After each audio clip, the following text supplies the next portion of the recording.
पुण्यातून खरं तर हृदयाचा थरकाप उडवणारी ही बातमी आहे। असं मी का म्हणते, कारण एका पतीने आपल्या पत्नीची निर्घुण हत्या केलेली आहे। तिचा व्हिडिओ बनवलाय, सोशल मीडियावर देखील तो व्हिडिओ टाकलाय।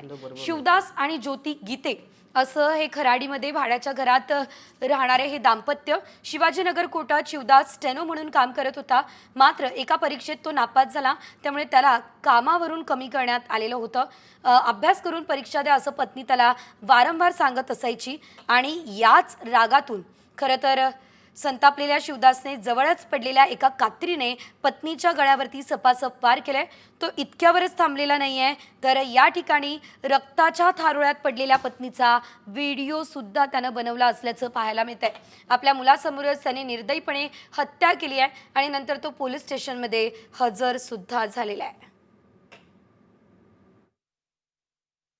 शिवदास तुकाराम गीते याने आपल्या राहत्या घरामध्ये सकाळी 4:30 वाजण्याच्या सुमारास आपल्या पत्नीबरोबर घरगुती वादातून आणि तिच्या चारित्र्यावर संशय घेऊन शिलाई मशीनच्या कात्रीनं तिच्या गळ्यावर वार करून तिची हत्या केलेली आहे।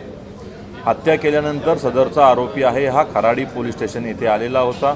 त्याबाबत पोलिसांनी तात्काळ दखल घेऊन पोलीस स्टेशन चंदननगर या ठिकाणी अपराध क्रमांक 40/2025 भारतीय न्याय संहिता कलम 103(1) अन्वये गुन्हा दाखल केलेला आहे। आरोपीला अटक करण्यात आलेली आहे। तर आपण पाहतोय मुलासमोरच आईची हत्या करण्यात आलेली आहे। नेमकं प्रकरण काय आहे तेही बघूयात। खराडीत राहणाऱ्या शिवदास आणि ज्योती गीतेची वारंवार भांडणं होत होती। बुधवारी भांडण झाल्यानंतर शिवदासने कात्रीने वार करत पत्नीची हत्या केली। मुलासमोरच हत्या केली आणि नंतर व्हिडिओ बनवून व्हायरल सुद्धा केला। पत्नी आपली संपत्ती हडप करण्याचा प्रयत्न करते असा संशय या पतीला होता आणि त्यामुळेच खरं तर ही हत्या करण्यात आली असल्याचं कळत आहे।